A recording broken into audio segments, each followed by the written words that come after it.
Hello, this is a data models video for week 2 of CIT 170. My name's Bill Marshall. I want to repeat that all your information should be submitted through the official Blackboard site. I do have supplemental information available on www.cwmclass.com, but I think you'll find out that everything is also available on Blackboard, and if you find anything that's not, please let me know, because my intention is to have it available on Blackboard. Okay, what assignments are we going to have at the end of the second week? Okay, I've got additional reading chapters for you, chapters 4, 5, 6, and 7. That's a way to show a set, by the way, of a series of numbers. We could have also done 4-7, which would meant starting at 4 and ending in 7.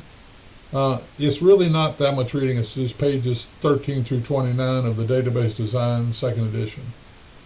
In addition, we've got a carry-on assignment, which is an enhancement on what you did last week. Last week, at the end of week 1, you were supposed to have picked one or more projects that you are considering, or database solutions that you're considering for your class project.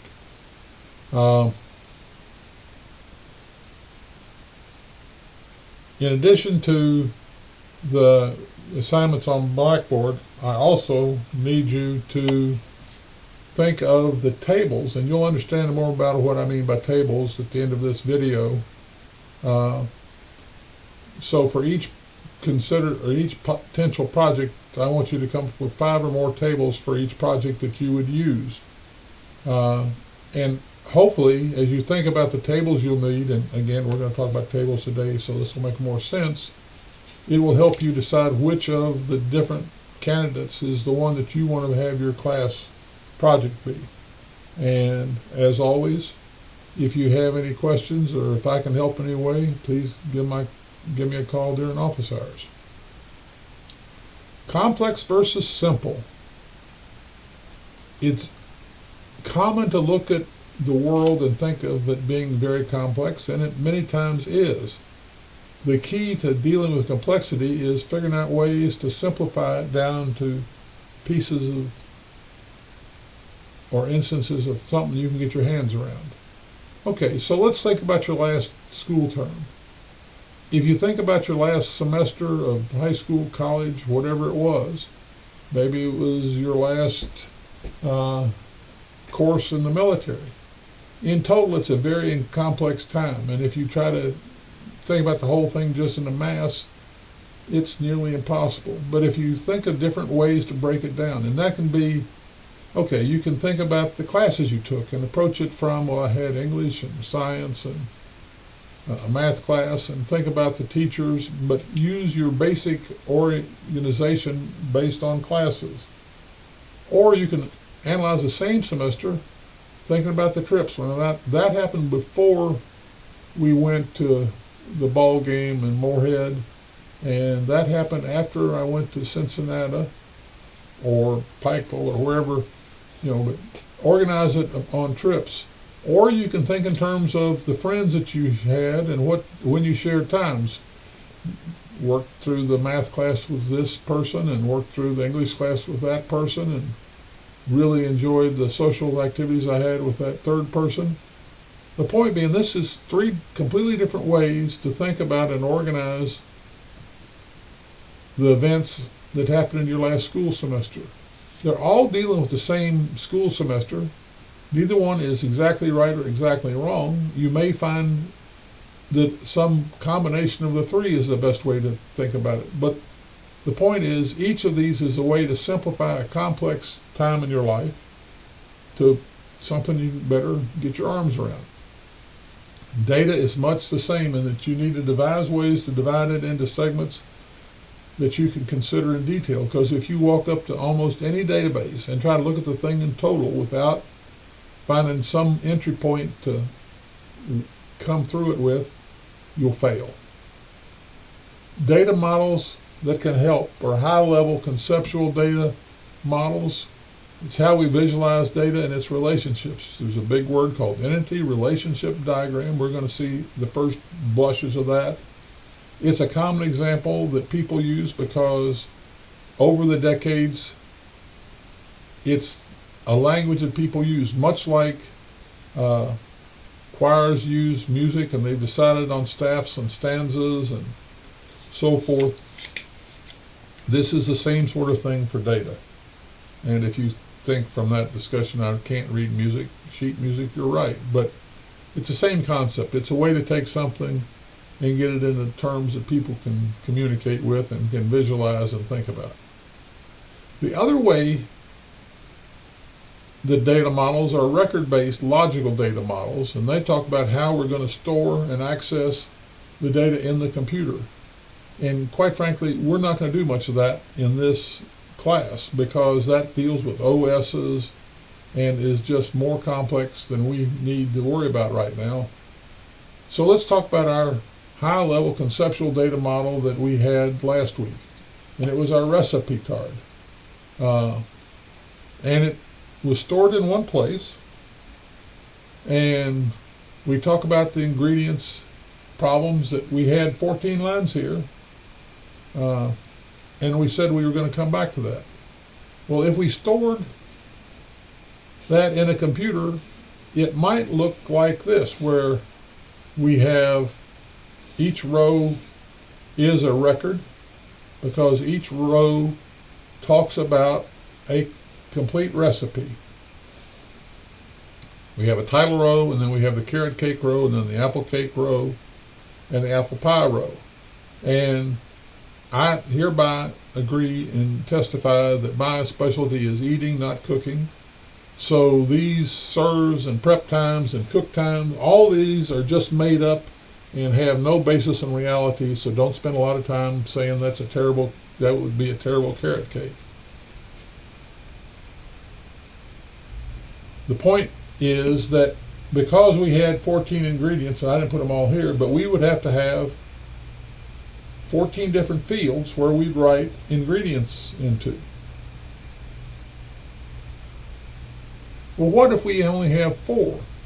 You're still going to have 10 blank fields out here, a lot of wasted space. And if we have 15, we can't handle it because we've only got 14 places. And in the real world, you don't want to waste that space, and you're going to have, if somebody says, well, we'll never have more than 14 ingredients, I can guarantee you within a month, somebody will come in with something with 17 ingredients. So flexibility is your friend, and you can't say, well, this will work most of the time, because bad data will break the entire system and you lose credibility with the users, and it's just something you want to design away from. Okay, we said what if we divide, instead of having it all in one, we divide it in two, and we have header information, which is the stuff that there's truly only one of per recipe, and we have ingredient details, and now we start finding out why we're calling these things that we're going to be talking about tables, not files. A file in the physical world is a collection of all the data we want to store about some one thing. For example, our recipe cards. Now, in the computer database, we're going to spread it across 2 structures. We said we had a header and a detail. And we're going to call each of these a table because it says that all the records in this deal with one thing. But it may not physically, we're not talking about how it's stored on the computer. We're talking about how we conceptually think about it and how we are conceptually going to store it. And we're going to let the database figure out how it physically puts it.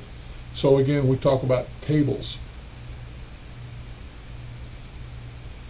A table is a row of data, also called a record, that is now, and that row or record is divided into fields.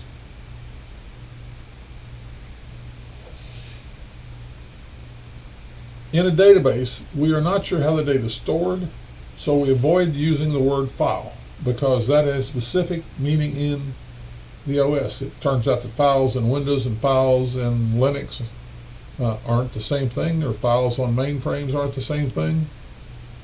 But a table is a conceptual term that we use, and we let the database figure out how to physically get it out on hardware to store.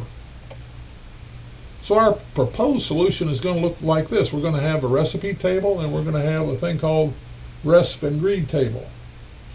And we're going to have 3 rows, and each row is going to have these fields. And if we want to know the ingredients for the carrot cake, we find recipe number 1. We go over here and find all the rows in this table that have recipe number 1. We say we're joining those 2 tables. This is the primary key, and this is a foreign primary key. So if I am here and I want to know what these 2 whole carrots go into, I can look up recipe number 1 and find out they go into carrot cake.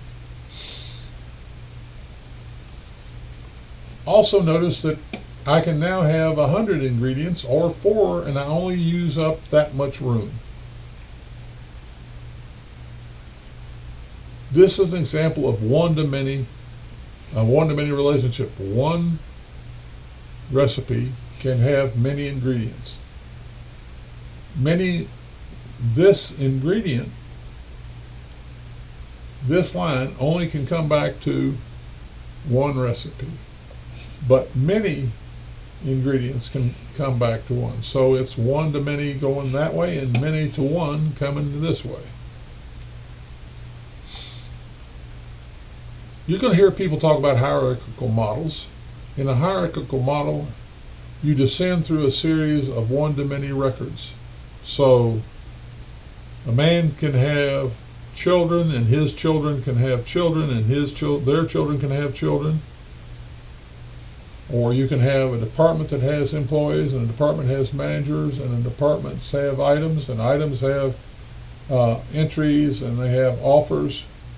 Or customers have orders, and orders have entries or record lines, order lines. Suppliers can make many offers. All those are hierarchical. Our recipe table and receipt ingredient table are such a model. Another example would be that you can have counties have many states, and states have many, countries have many states, and states have many countries, and counties rather. Try this again. Countries have many states, and states have many counties, and counties have many cities.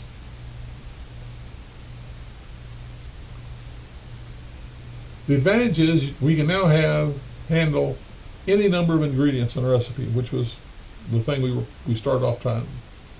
But we've got some remaining issues. The ingredients data field is not atomic. Atomic data means that the information can't be broken down into smaller parts. The term is often applied to source data that hasn't been calculated but is instead represents a concrete business entity. So, if you want to know the average cost of corn for the last 12 months, that wouldn't be atomic, because it's calculated by corn prices on the 365 prior days. The corn price on the 365 days would be atomic data. Another example is a poor data organization, or non-atomic, would be to have a name field, and then it put Charles Marshall. How are you going to sort alphabetically by last name? You now have no way to find the last name. This is non-atomic data. A good example would be first name, last name, and maybe middle name. Then you can find on last name. You can sort on last name. You can match on how many Charleses you have. You could always, but what about middle names? If you want to find out how many middle name is William, if you had a middle name field, you could do that. As you go into older data systems, you're going to be amazed at the creativity of how people have stored 4 and 5 different things in one field. I've seen people say, well, we're going to use the first 3 characters for this and the last 3 characters for that. and try to do some sort of a fixed length record inside a database field. All those things will fail over time. You want to try to have atomic data. The other remaining issue is the ingredient data normalized.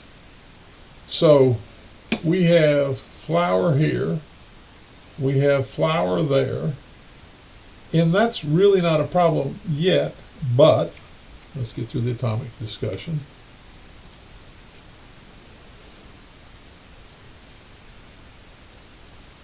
We have 2 whole carrots in our ingredient field. It has the quantity 2, the unit measure whole, and the item caret. The solution is to have 3 unique fields in the recep ingrid table, and so it would look something like receipt number, quantity, unit of measure, and item.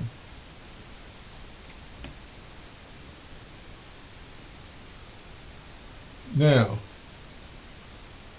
remember that we said that we've got flour several places down through there, but we're now carrying the unit of measure several different places. Are we going to want to remember more about the ingredient than just its name? What about the value per unit? What about where it's stored? Where do we buy more? Quantity on hand. Do we want to remember all that stuff? Quantity already committed. It's important if we know, even if we know that we have 4 in the storehouse, if we've already got orders for 4 to make other recipes, we ought to know that when we're committing how long it'll take to deliver the cake that we're trying to make.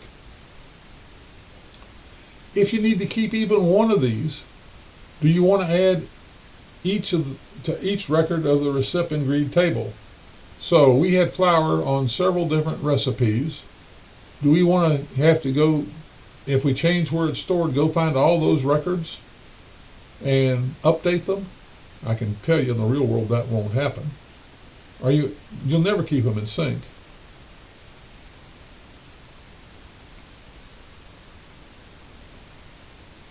So let's solve the case where we decided we want to remember the value of each item. I submit that the way is to create another table, and let's call it an ingedvalue table. So now we have the recipe table, the recep ingred table, and the ingedvalue table. And you're going to join from recip number 1 to this table, and I didn't put them all down here because I got tired of typing and the screen's not that big. And we're going to join these 2 tables on item. So caret and caret are going to hook together.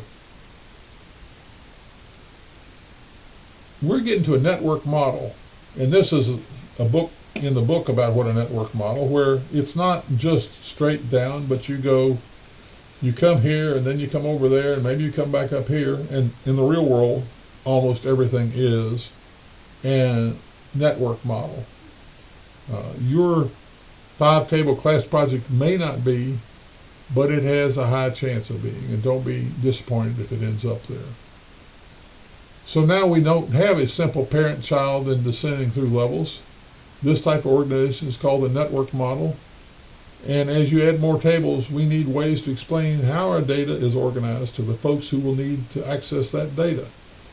You're taking this class so that you can be a database designer. You also ought to be taking this class if you're going to be a data user. And I would submit to you, if you're going to be, don't even worry about if you're going to work in IT. If you're going to be in organizations, church, choirs, Boy Scouts, pick one. If you're going Rotary, if you're going to be in business for yourself, you're going to be a consumer of data, and you need to think in these terms so that when you see data, somebody presents a new system, or you're trying to pick what system you want to use to keep your bank books or whatever, you ought to have these thoughts as you look at the different solutions that you can buy commercially and see which one of them meets your needs the best, and not go into it, well, it's data, it's complicated. The whole object is to figure out ways to simplify it. Graphical representations like this are called entity relation data models, or abbreviated ERD. This is the first one you've seen in the class, but it will not be the last. And our goal is to make you comfortable with what's on that data, what it's telling you, and so forth. Okay, so are there any open issues on our three-table solution? Well, do the tables make sense? I came up with these tables on the fly, but if we design a good system, it's going to be used for decades, and there's going to be multiple people who come off the street and interface with it and use it, and there's a culture that you're going to introduce it into. Are these the names that make sense to the people? As we start having more than just the quantity in the ingredient value table for an ingredient and how much it's worth, would it make more sense to call this ingredient table, because it's going to, we said, have maybe where to buy it and so forth. But it's important what you call these things. But also know that you may call it inside your database recipient grid, but there are certainly going to be ways that you could call it something else when you present it to the public. But over time, it will be simpler if you call your tables the same thing inside the database that you call them on the outside, because it's one less thing that you'll have to translate. Should there be a way that we link recipient grid table and ingredient value? Should that be text? We said we're going to join these two tables on text. I would submit to you, if there's any way, don't join on text. And later I'll give you a caveat on why maybe you do, but particularly something like this. You'll have somebody that will type caret with a capital C, small a, R-R-O-T. You'll have other people that capitalize everything. You'll have people that make it all lowercase. You may have people that make it plural. Text gets really hard to manage, so I would advocate you consider going back to a number and associating a number to that and join on the outside tables based on that number. So in this case, we're going to call the primary key, the thing that we look up a recipe, is recipe number. Over here, it's going to be a foreign key, because this is the way to get back to that primary key. Here, the primary key is caret. We get back to the foreign table based on that. So here it's a primary key, here it's a foreign key. You'll hear more about that too. Can we add fields below to the ingredient table and where it's stored? Do we want to keep up with where we've stored it? Do we want to know where we can buy more? Would we want to include the contact name and the phone number for each place that we can buy from? Do we want to add a phone number and a place to buy contact to each ingredient val table? Remember, our ingredient val table, we may buy several different things from Kroger's, but if we have the telephone number and the contact for everyone that buys every ingredient that we buy from Kroger's, we're going to have to put it in several times, and we'll never keep it up to date. Okay, do we want to add another table? I would say you do. Does everything have to be another table? Quantity on hand would be a reasonable thing to add to the ingredient table that we're talking about up here. And it's not going to, the only quantity on hand is going to be that one ingredient, so it doesn't lend itself and doesn't need to have another table. Quantity already committed is another issue. Should that be added? Where should we add it? Hopefully you're thinking you put it on ingredient val, which table I think we're calling ingredient. If we should change the table's name, what would we change it to? Okay, these are the types of issues that drive database design. If you use data, you need to understand them and consider them when you have other designs on how you store. Because even if you didn't design the database, you need to be aware of the trade-offs of databases that you have the chance to use, or that you get to choose between which one you want to use. If you're a designer, you need to consider them, because if you don't design correctly, it will cost you and others. It's much like siting a house. If you don't think ahead when you put your house on your lot, then later when you decide you want a garage, will it be over the septic field, or will you in fact have thought ahead far enough so that you have a place that is zoning approved and that you can put a garage? There's many ways, just like we talked about ways to classify your prior year, there's ways to classification based on database distribution.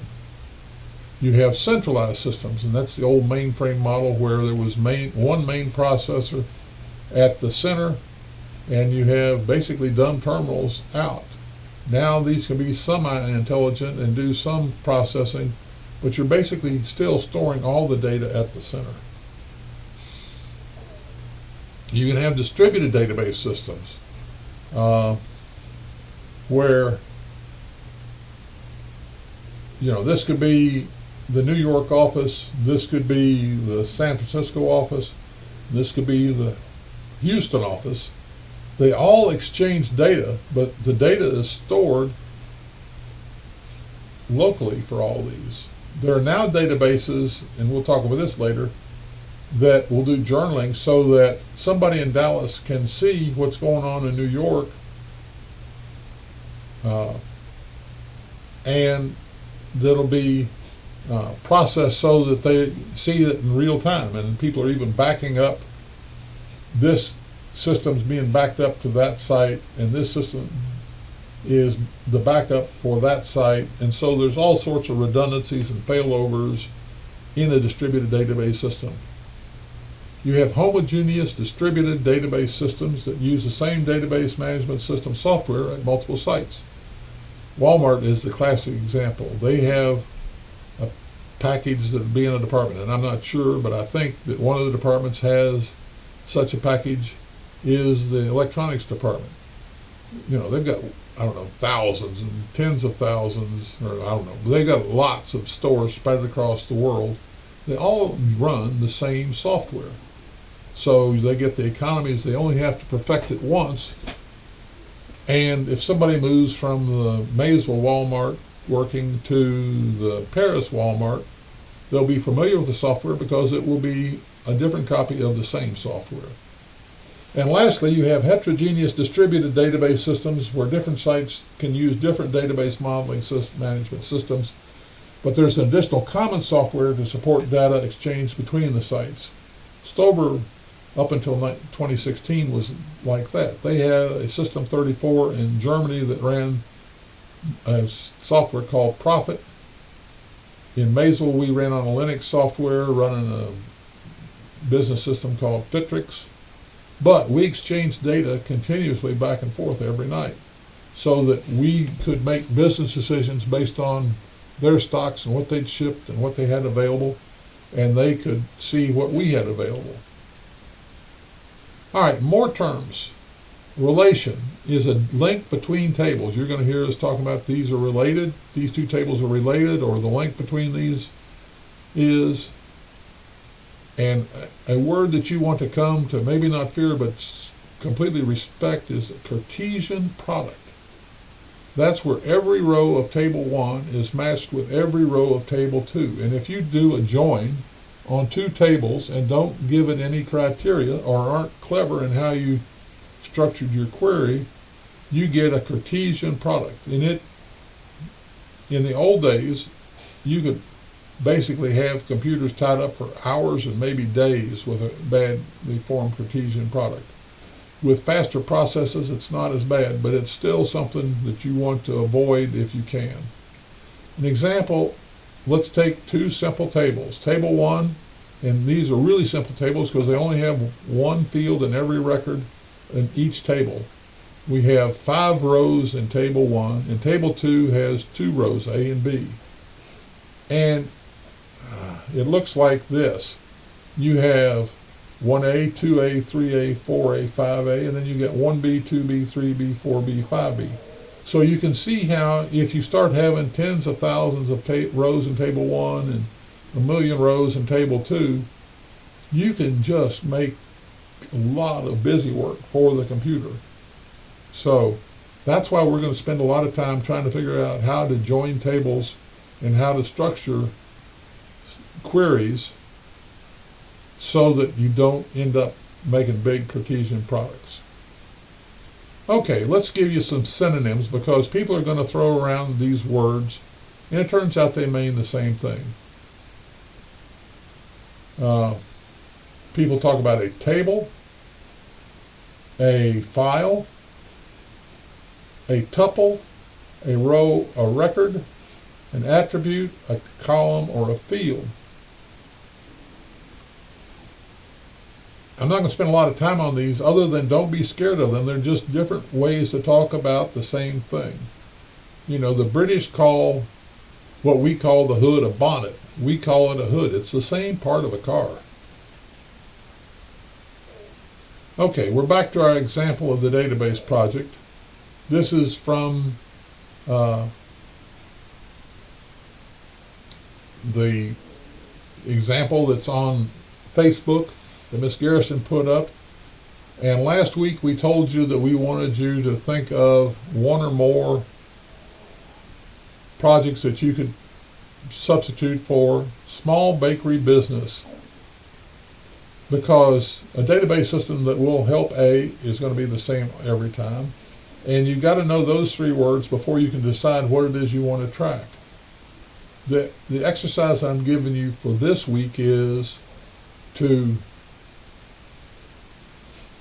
figure out for each of the different alternative projects you're considering, what are the tables you're going to need to track the things that you want to have a successful project.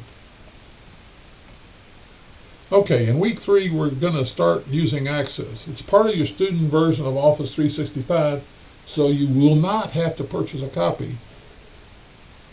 When you complete week 2, you need to be sure that you have Access, I didn't spell that right, have Access available on your computer.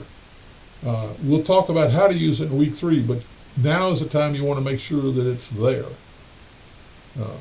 You will soon be using a free version of Toad, which is a data modeler.